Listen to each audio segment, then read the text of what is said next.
If the round table 2 can start assembling. I'd like to introduce Mark Worthen. Mark is a CPA. He is currently the healthcare banking manager for Trustmark National Bank. He's a member of the Greater Houston Healthcare Alliance. Mark is also the current president of the Texas Gulf Coast chapter of the Healthcare Financial Management Association. Mark? Thank you, and welcome to the second roundtable session here today. We've got a really good panel here to talk to you today on the value-based reimbursement. I think there's general agreement everywhere that the fee-for-service model is going to be dead very soon.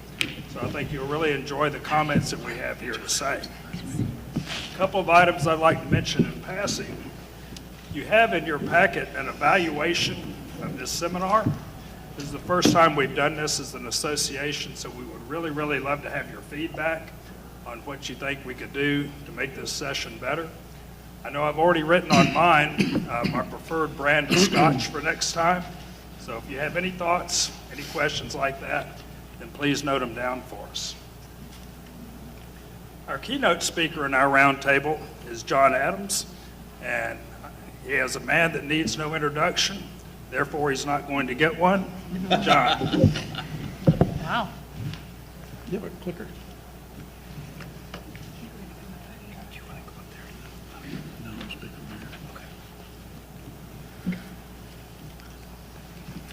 Thank you, Mark.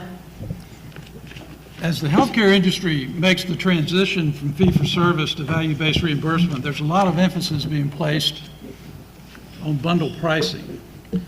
Very simply, the definition of bundle pricing is where a fixed price is paid for a wide range of healthcare services for a specific period of time, known as an episode of care. You can define the episode of care however you want. Normally it's for a hospital admission or a hospital admission plus pre and post care for a specific period of time, or even for a chronic disease like heart failure, you could say it's for 6 months. The longer you go out, though, the more risk I think you're going to find you're taking on, similar to capitation. It's no wonder that CMS and payers are pursuing bundles. Bundles can help align financial and quality of care incentives. From a payer perspective, it offers predictable and stable cost. And if they have the systems, it can also provide reduced claims costs. From a provider perspective, there's an incentive to incorporate best practices, an incentive to consolidate services and control cost. And for the first time, I think it offers for patients a transparency. They can compare value from a quality and a cost perspective before choosing where to get care if they have that choice. Uwe Reinhardt, the noted Princeton healthcare economist, recently posed the question, how can you have consumerism in healthcare if no one knows the cost beforehand? And so he was talking specifically about the concept of bundle pricing and the benefits. From a pioneering standpoint, you can look back 1991 through 96, actually extended to 1998, when HCFA had the Medicare heart bypass demonstration project. There were 7 sites participating around the country, including the physicians at Texas Heart Institute and St. Luke's Hospital here in Houston. For 2 DRGs, a bypass with cath and a bypass without cath, they offered a prospective bundled arrangement. And it was very successful. Medicare demonstrated over that time period 10% savings, over $42.3 million. The savings were mostly realized through standardization of care within these facilities, reduced length of stay, reduced lab usage, and pharmacy. The Congressional Budget Office last year produced a study that said over a 10-year period, looking at 38 demonstration projects for Medicare, this was the only one that actually saved real dollars. So I think that's why we're seeing the ACE demonstration project that started in 2009. There were 5 sites for cardiovascular and orthopedic procedures. And it had a twist there where savings could actually be shared with the patients participating.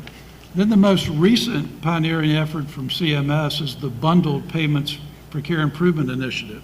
Several sites around the country are participating. It's going to be about a 5-year project. There are 2 payment types and 4 models. And 3 of the models offer a retrospective payer type where there's a target budget that you agree upon on the front end. You're paid a discounted fee for service, and there's a true up at the end. And the different models include either hospital services, hospital and post-discharge services. I think Model 3 is post-discharge only for SNFs and for home health care agencies and other providers.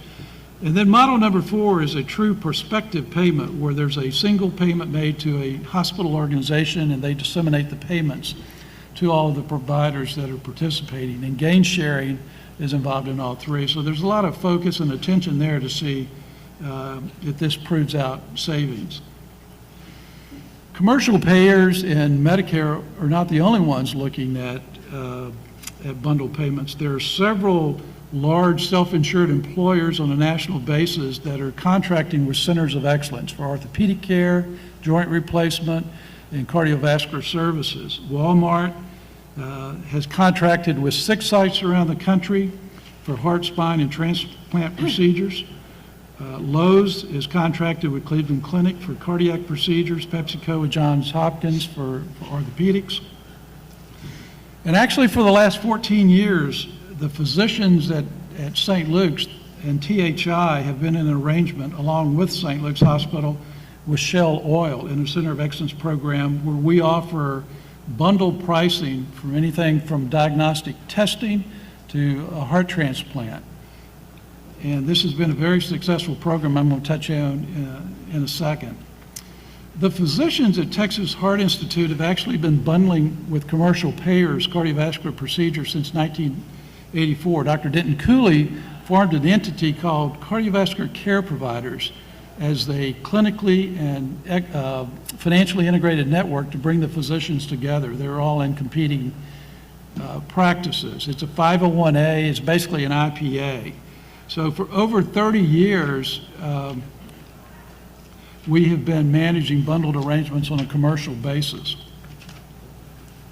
CVCP is a physician-driven entity. It's an IPA. It's a 13-physician board with CV surgeons, cardiologists, an anesthesiologist, and a consultant. It has very active committees to manage the network. Contract committee approves and reviews all of the provider as well as the payer contracts. The credentialing committee is active because we're a delegated credentialing body. The financial reimbursement committee looks at provider reimbursement underneath the packages to make sure, or the bundles to make sure that all specialists are treated equitably. And then the medical management committee drives the clinical integration. In 2002, the board of CVCP made the strategic decision to expand over to Methodist Hospital. So CVCP contracted with physicians from Baylor College of Medicine, employed physicians from TMHPO, and private physicians at Methodist. So we expanded out of the walls of THI and St. Luke's. In 2010, they made another decision to go to selected sites in the community, the satellite hospitals affiliated with St. Luke's and Methodist. And currently, we're in 5 hospitals under a bundled arrangement with commercial payers. So in essence, the IPA has developed a clinically and financially integrated group that includes employed physicians, private physicians, and physicians from Baylor College of Medicine, which I think is very unique. Most of the bundles that you see around the country are through large integrated systems that own the physician practices. This is a very simple diagram of what a model or the risk model would look like. And let's say this is a package arrangement for a bypass surgery. You start with a package price, then you have fixed costs, which are the direct payments, the fixed payments underneath that package to the surgeon, the cardiologist, the anesthesiologist, pathology, the facility. And then consultants are variable cost. You pay them on an RVRVS if and when you use them, so that's variable cost. And then anything left over goes into a risk pool that's paid out to a bonus to the physicians each year based upon clinical and economic targets. The thing about our bypass model is we have the same package price to the payer, whether it's a single vessel or a quadruple vessel, If there are complications, you have to take the patient back to the OR, it's the same price, so we assume the risk. Also, the physicians are paid the same price regardless of the complications or regardless of the number of vessels. CVCP is a taxable not-for-profit entity. It's an IPA. It owns the provider contracts as well as the payer contracts. In 1997, the physicians formed Global Healthcare Alliance as a management company, a management services company, and we actually manage the network of CVCP. We're a licensed TPA. We provide all the staffing as well as develop the technology to handle bundles. Global also is a revenue cycle management company and has clients around the country, physicians that we provide outsourced revenue cycle for, as well as proprietary practice management system. I have the pleasure of serving as the CEO of both of these entities and report to both boards.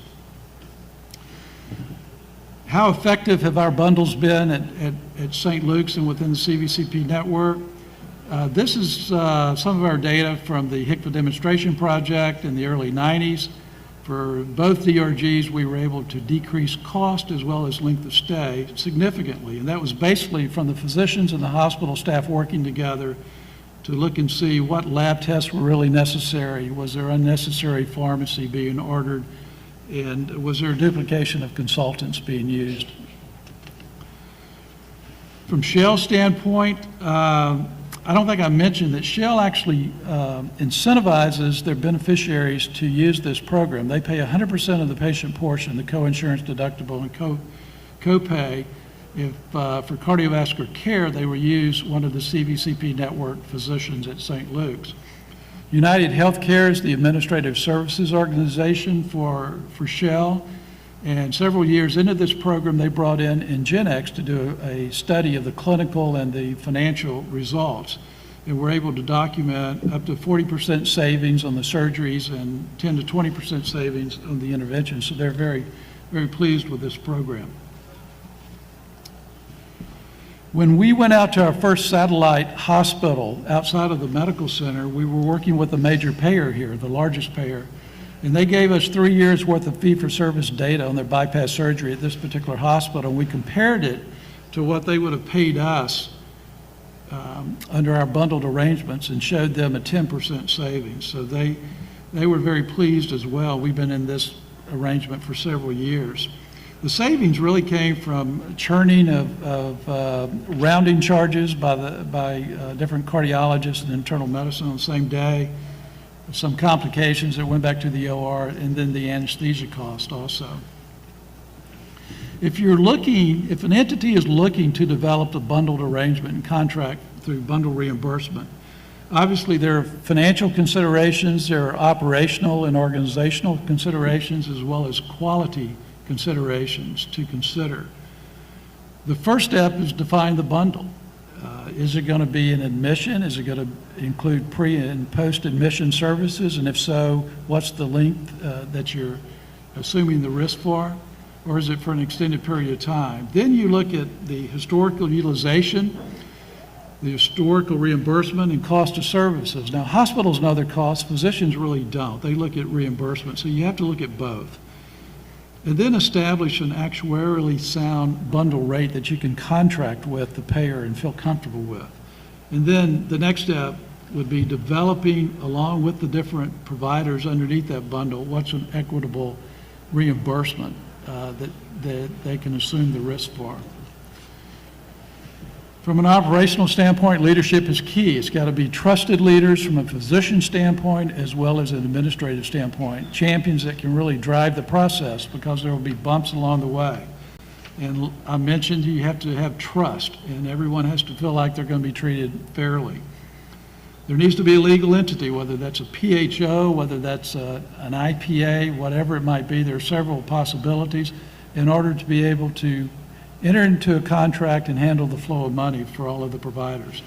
And then the information system is key for bundling, not only bundling and paying the claims, but also reporting and the analytics.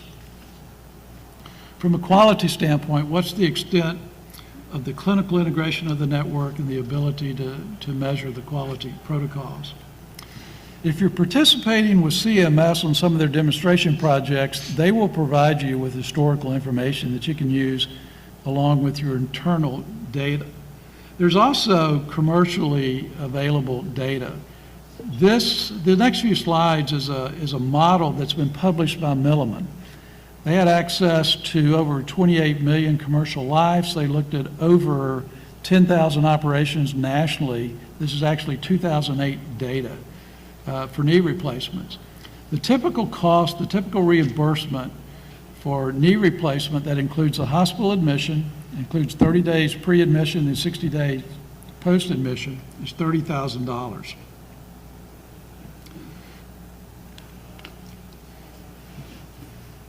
They go further to look at the length of stay and the allocation of the allowed dollars by region. And you can see that the cost differs by region, but the allocation is fairly consistent.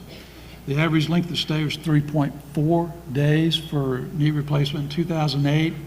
The inpatient stay, that includes the physicians, the hospital, and the implant cost, takes about 91% or $27,000 out of the 30. A little less than 2% goes to the pre-op or pre-admission studies, and then the balance, about 8%, goes to the 60 days post-discharge. You can look at the allocation of the allowed dollars compared to the allocation of resources on an RVU basis and see that it's fairly comparable. It makes a lot of sense by region. During the admission, 15% will go to the providers, the physicians, and about 85% to the facility. That includes the implant, and that matches up to the RVUs as well. So you can see that data is available. It's key if you're going to do this that you have the volume for it to make sense, because the higher the volume, obviously, the more risk you can allocate in such a model. So in summary, I'd say that bundle pricing, in my opinion, is an interim step between the true fee-for-service and a full capitated environment, if that's where we're going. And it offers the characteristics of both, in that it pays for an episode of care, so it pays for volume, if you will, but it also rewards the efficiency within that episode of care, whether it's a surgical admission or a medical admission. So although we've been doing it for 30 years at St. Luke's, I think the time has finally come and bundles have arrived, because there's a lot of attention from CMS, employers, as well as commercial payers in developing some type of bundle arrangement. With that, I'm going to turn it over to Catherine Lightfoot to talk about accruing risk.